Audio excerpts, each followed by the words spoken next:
Now, I saw this. Well, I found the clip and Moose found the clip.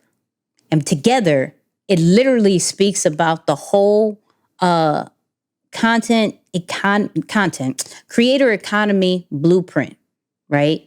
What's my man's name? Moose. Rob Deerdeck. There we go.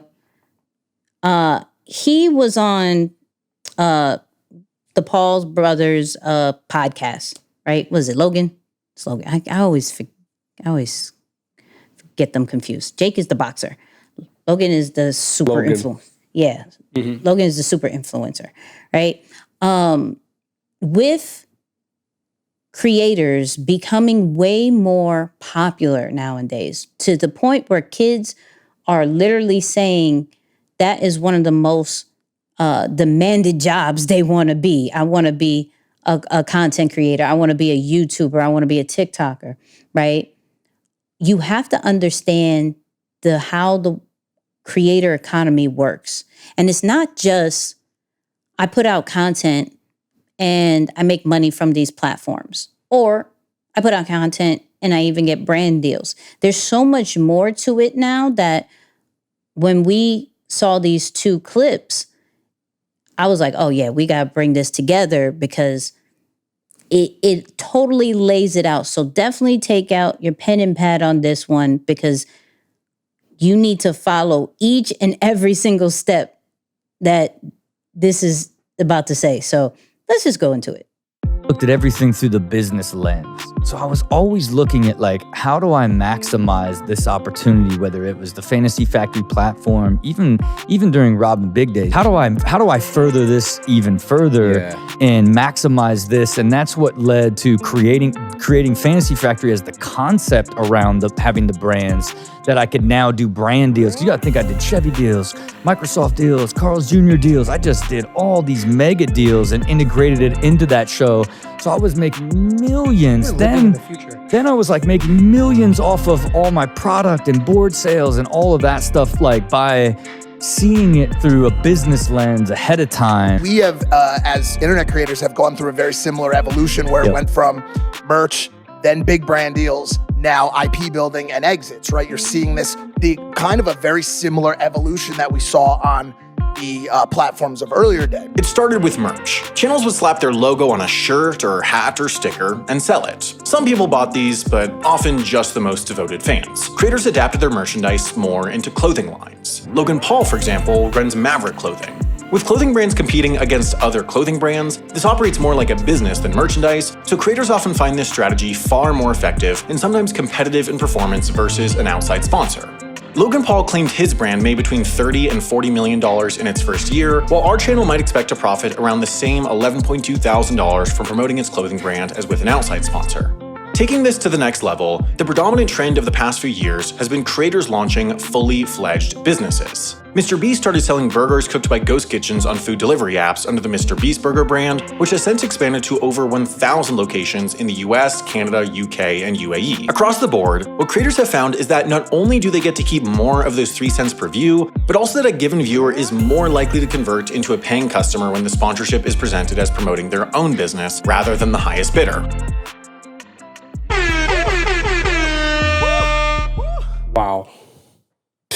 See why I said what I said?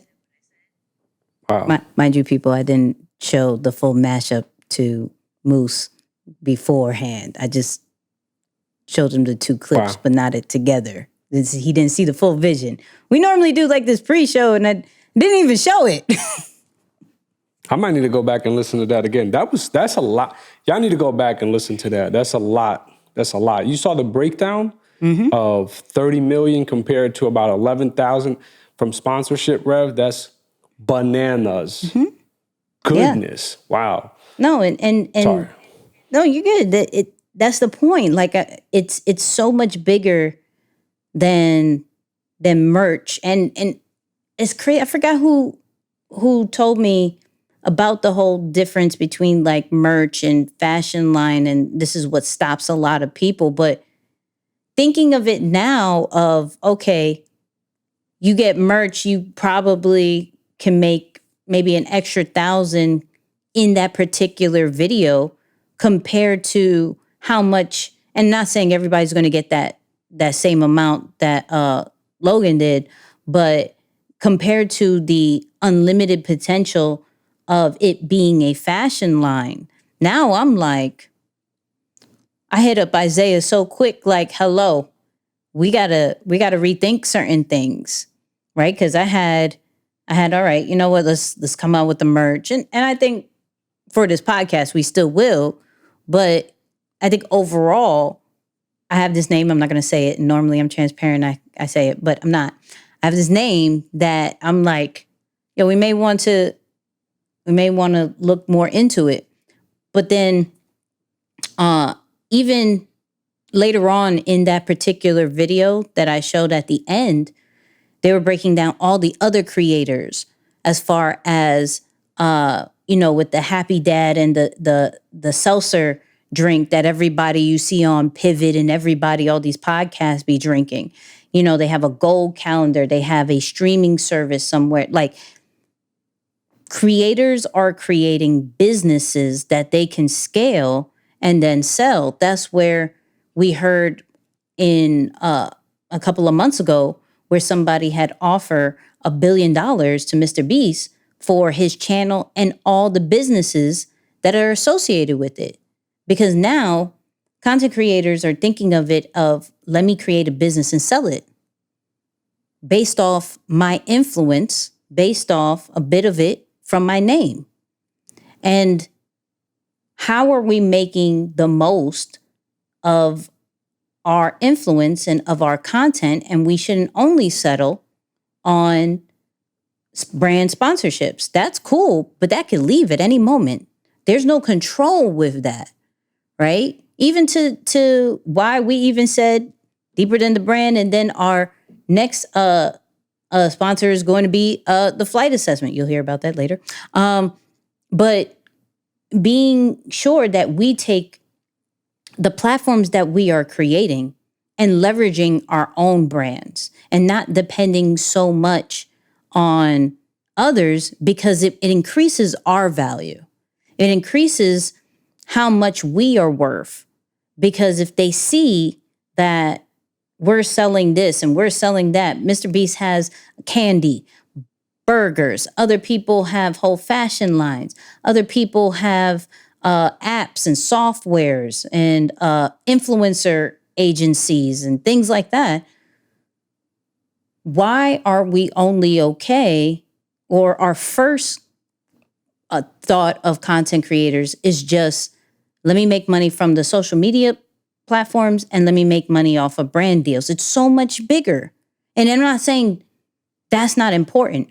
That is all the way important. That is the beginning concept of content creator. This is how you can see that you can make money in it. But now that we're building legacy, now that we're building empires as content creators, which wasn't something that we could have done before, that changes the whole game. And there's different creators that are showing that this blueprint is possible. And they're going in different markets. They start with one, the whole part of niching down. You start with one, build the trust, to now, why is Mr. Beast doing burgers? Because he can. Mm-hmm.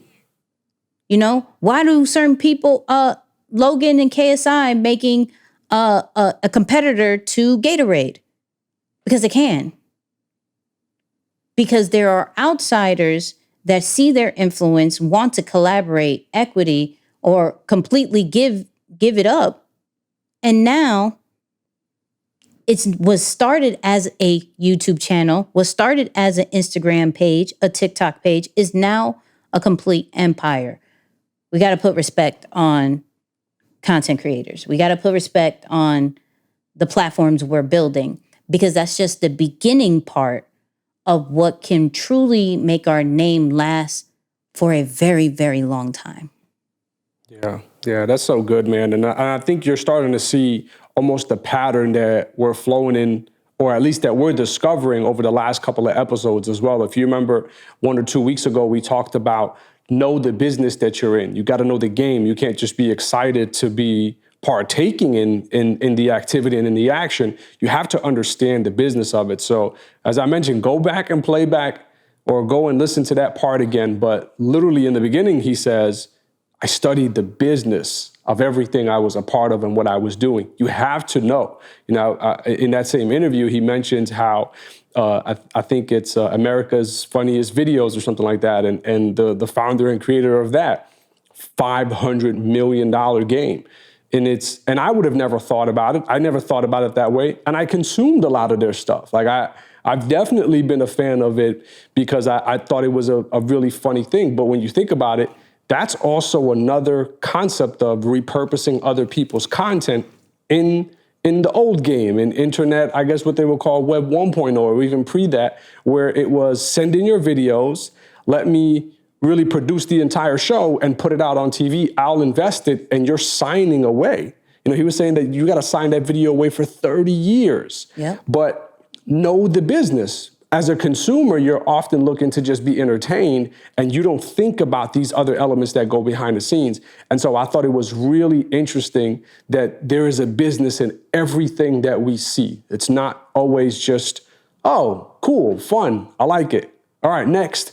There's something happening. So I like that idea. Start by looking to understand the business and ask questions. Man, I wonder what's really happening here, or how did this come to be? And what can I learn from it and apply into what I'm doing with my own brand or business? And what's the synergy or the alignment or what's similar here? The second piece of it, which is also really cool, it's almost the new age vertical integration. Right? Nipsey was a big fan of this. He always talked about vertically integrating the business, which is simply just making sure you own every step and try to cut out the middleman. So if you have a clothing brand, well, you want to own the factory. You want to own the print shop, right? You eventually want to start to own it from start to finish so that you are profiting along the way, right? Like you're not losing all of your margins to having to outsource so many pieces of it. But what you're seeing here on the internet or through the creator era is this is what vertical integration looks like through creators. It's, hey, instead of me just partnering with another brand and wearing their clothes and selling it to my audience, why don't I start my own clothing line? And you're starting to create these other products where you see good market fit. And now you're vertically integrated, you're establishing new businesses all under the common thing, which is utilizing the influence, as you mentioned, or at least that's what it all dates back to. So really cool lessons, man, just to extract from this. Know the business of what you're a part of, or at least get in the habit of studying the business of what you're seeing so that you can start to pick up on those trends and those patterns. And then it's cool to see it like, yo, vertical integration is now happening within the creator and internet era, and this is how it's done. Launch your own stuff in a sense. So really, really cool. That's facts. No, how he broke down how it's like, we even from how he integrated the sponsorships. I don't know if you've ever watched like Ridiculousness and any of his shows, but yeah. In Ridiculousness, he said, we got a brand deal with Microsoft and the search engine Bing. And so at the end, they would look up videos and use the Bing search engine. And that's what he means by integrated with so it's not just saying, hey, this is sponsored by like how we do.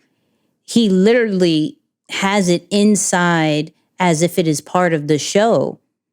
And so that's why brands were like, we need to be a part of that, because now you're incorporating it and making it seem natural, and everybody's going to be wanting to do that. So I think that was a smart thing that Rob did, that I'm even looking at like, how do you make that possible?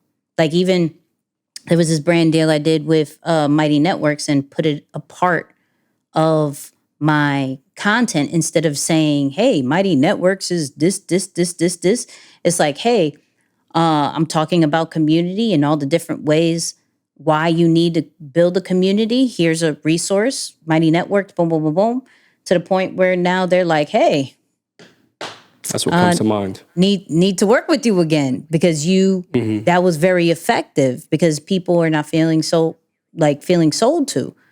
No problem. Let's talk about it again. You feel me? So Yeah. y'all need to listen to that over and over again. Get that kind of like embedded in your head. The content. I keep saying content. I'm so embedded in my head with content. Creator economy blueprint. That's what we call in this That's good. this episode as well. That's good.